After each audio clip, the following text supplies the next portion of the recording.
Magandang araw po, welcome po sa aking channel, Log9 TV.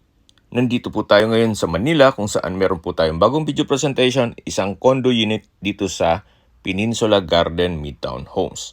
May floor area po ito na 35.20 square meters, ito po yung titulado. Kaya wala po kayong maging problema sa documentation o sa transfer ng title. Meron po itong 2 bedrooms at ito po ay fully furnished, except po dun sa TV.